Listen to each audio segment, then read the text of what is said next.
I am in a very unusual place. It is in an emergency room in Clarksville called what's that say, Scott? Tenova. Tenova. And the reason being is because I was so excited to get done with my scans this afternoon that I ran off and went to beat the traffic and get out of Dodge so that we could get dinner and left my port in.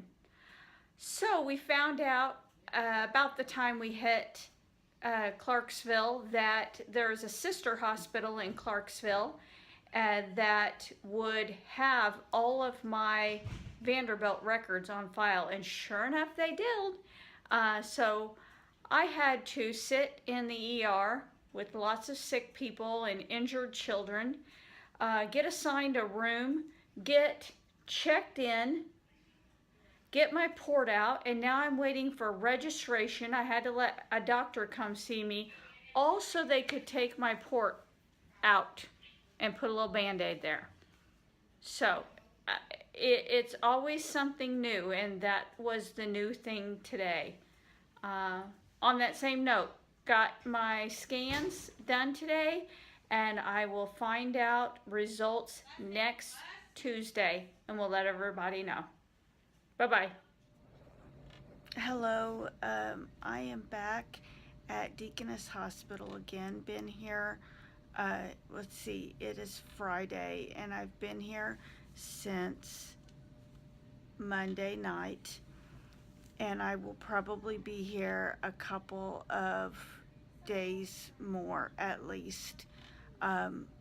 I now have a severe infection in my left ear, and we are treating it with IV antibiotics, very, very similar to how we handled my right ear, only my left ear is draining and responding better to the IV antibiotics. So I probably will not have to do surgery like I did the last one.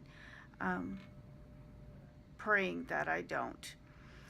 There's a lot more about this visit. It has been very treacherous visit with pain management and lots of other things. So, but I'm not gonna. Those aren't worth getting into. What I wanted to bring up in this blog, and I know I'm licking my lips a lot. Somebody said that on the last one. I need to get my water over here. Let me, just a sec.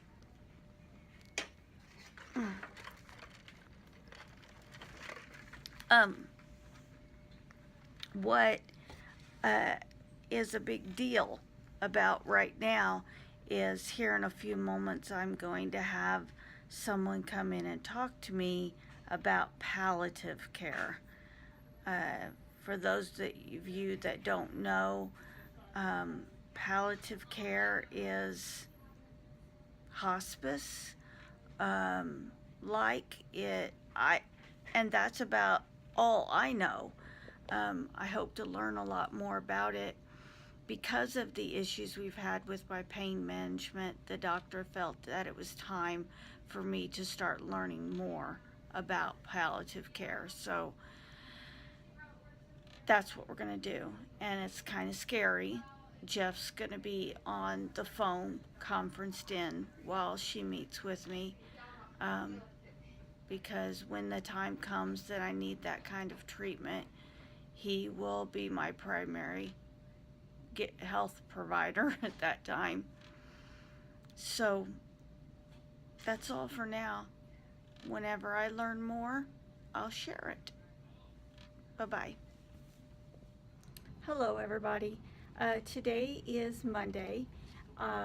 I think the last time I talked to you and announced that I was back in the hospital, I said I had been here since Monday, but really it was Tuesday. It was off a day.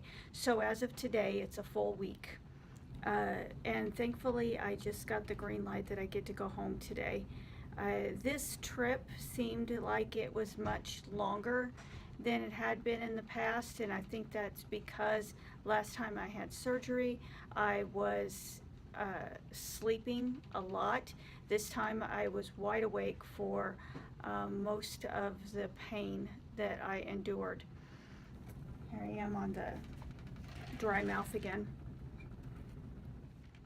This week, because I was having a lot of leakage from my ear, and it was more promising that the antibiotics were going to do the trick and I wouldn't need surgery, and it looks like that's what's happened. I am finishing up an IV of antibiotics now before I go home, and I was given oral antibiotics to be taken, get this, for the next 35 days. I've never. You think it's hard to take antibiotics for 10 days and stick with it? I've got 35 days of antibiotics to take, but they want to make sure it's gone for good this time and I don't end up doing this again, which I'm all for. One of the first things I'll be doing when I get out of here is have an appointment with my ENT doctor, the one who actually did the surgery on me last time, and we're going to take a look at where I stand right now. A huge question I have for him is how much of my hearing loss is permanent. Since I had the last visit that had surgery, I've lost nearly all of my hearing. Right now I can hear myself talking, but I can't hear anybody that comes in the room unless we're very close. They're talking really loud and I am reading their lips.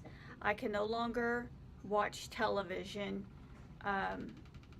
without, well, it had been a while that I couldn't watch it unless I had closed caption, but it's getting even more difficult with closed caption because I don't read very fast and it's gone before I can read it, so I can't really enjoy the show that much. I put these headphones in my ears. If I'm not having a lot of drainage or pain in my ears, I can cram these into my ears, turn it up full blast, and watch shows on my iPad. And I certainly hope that that isn't taken away from me. I don't even want to think about that. I need my TV or something to watch, something to do whenever I can't get up and do anything for entertainment. And right now I have this, so I hope that that continues. My sister Angie is coming in town from California for her annual summer visit, and I will be doing as much family stuff as I possibly can. So that's where I'll be. And hopefully all of this mess is behind me. It will be quite a while before I'm back in the chemo chair, and you guys all know how I feel about that. I'm not going to whine about it anymore. But I can't go this week, of course. It was supposed to be tomorrow. My blood count is not strong enough for that. Plus, my doctor said that I need to stay home a while and rest. Next week is the 4th of July, and so they're already closed one day and double booked another day, so it's highly unlikely I'm going to get in towards the end of next week either. So it's going to be another month without chemo again. And you know what I'm going to do? I'm not going to harp on it. I'm just going to enjoy not having to drive down to Tennessee and have chemo. That's what I'm going to do. Hello everybody. Today is Wednesday. Crazy, whenever I got home, I was thankfully energized enough to spend most of the day yesterday running errands. It felt so good to be free and out, and the weather, it was pretty awesome. So much nicer than a cooped up hospital room. So here I am today. Unfortunately, my sister, who was supposed to be in yesterday, got held up and spent the night in Texas, so she'll be in later today. I get a chance to get my blog out. Um, as I watched it and was getting it ready to go out, I think I left a few things hanging. I guess that is what happens whenever you blog in this style of doing little pieces and blurbs here and there. You kind of leave things unanswered. And so I made myself a note, and that's the purpose of this message, to just kind of pull everything together. The first thing I wanted to point out is in that first message, I kept saying that I was getting my port taken out, and that is not true. The port is underneath the skin, and it can stay in there. The nurses tell me they've accessed ports that are 10 years old. So no, I was not having surgery to have my port taken out. I was just having it de-accessed. It had a little contraption on it that is used to hook into the IV, and that's not something you leave on there. There could be a risk of it being pulled on, a risk of something getting inside of it, and then it's only this far away from my heart, so it needed to come out. So I was very, very fortunate to come across that hospital on the way home that could take it out for me. I highly, highly anticipate that costing me at least a couple of hours on the phone dealing with insurance companies. Mark my word. I'll let you know what happens. The next thing is I never told you my results. I got my results back from those scans that were taken whenever I went with my brother that time. And here they are. For the most part, my tumors did not increase. They stayed the same, except for one. And just as a recap, I have a decent sized tumor. It's not like it's taking over my head, but actually it's over here on the right side of my brain. It did not grow whatsoever. Amen. Amen to that one, because that is the most dangerous one that I have. I have cancer in my left hip bone that has caused the bone to start to crackle a little bit. That's where the pain comes from. It's basically deteriorating the bone there. That did not grow. And I have a tumor in the bottom of my left lung and the bottom of my right lung. The left one did not grow, but the right one did. It grew a fairly decent percentage. However, it is still much smaller than what it was back when I started my chemo treatment in October. So we're still ahead of the game. We just don't have as much of a lead start. And it is still, the percentage that it grew, it is still much, much lower than what would be considered reasonable to take me off of the trial. So I am still on the trial. Now, I couldn't go this week because of being in the hospital, and I will not be able to go at the beginning of next week because of the holidays, but they were able to squeeze me in to get back in there on Wednesday and Thursday of next week. So my prayer request would be for good platelets. They were terrible when I was in the hospital. They had started to show some promise of growth, but they got pretty terrible while I was in the hospital. So please pray for strong platelets in my blood so that I think that I sound like a broken record. I'm always asking for you to pray for my blood. So you know what? When in doubt, many people ask for a specific prayer request. When in doubt, pray for my blood, because that seems to be what I stumble over all the time. And I'll be back in the chemo chair next Wednesday. Let's see. As far as my ears are concerned, somebody asked me, I don't understand. I thought you had cancer, but I never heard you say you have cancer in your ears, but yet you always talk about your ears. So just as a just to make sure everybody understands, when I was first diagnosed, it was in my lungs and in my brain, and it was all over my brain. They were small little specks. It's kind of looked like the stars whenever it came up on the scans. And the best way to handle that was a full brain radiation. So my whole head was radiated. That's actually the reason I don't have hair, and I never will have hair again. Even if I happen to get on a chemo regimen that doesn't have hair loss, I will not have hair. The radiation killed all the hair follicles. Um, but it also killed the eustachian tubes that run from my ears down my down the side of my neck and chin, and they let the fluid throughout your ear, nose, and throat and eyes, like when you have a cold and stuff like that. They give it a place to run. Um, and mine don't work anymore.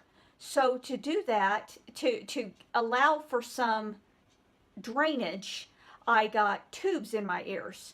So I had to deal with, people have a runny nose or a sore throat from fluid running down there. I dealt with draining ears. Um, and that was, if it was draining, that would have been a good thing. It stopped draining, and when it stopped draining, it started to clog. And it clogged and settled back in the behind my ear and down in here. And that's what caused me to have surgery to open my ear up. But basically, it was cut right here and down my ear, back into here to get the infection out. That was the surgery that I had a little over a month ago on the 19th of May. And then it started to do it over here. The fortunate part of the left side is it continued to drain. Oh my gosh, it was draining like crazy. I was constantly having to wipe my ear. My ear got chapped, just like a chapped nose would get from a cold, from having to wipe it so much. Because of that drainage, the doctors had promised that it was going to be able to heal itself and not have to be operated on if I was given enough aid through antibiotics. So the antibiotics I had to get were very strong and only available through IV. So I was on those in the hospital, and now, as you heard earlier in this blog, I am on them for another 35 days, morning and night, to try to make for certain it's gone.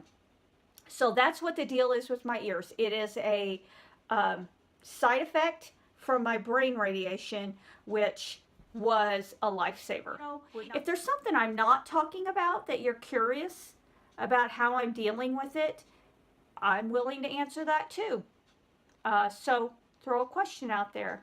I love you guys a bunch, and I'll be doing some serious hanging out with the family over the next few weeks while my sister is in town from California. So if I'm MIA, don't think anything is wrong. I'll be around. You'll probably see family photos and stuff if you're a Facebook friend, and see how things are going. Love you all. Bye-bye.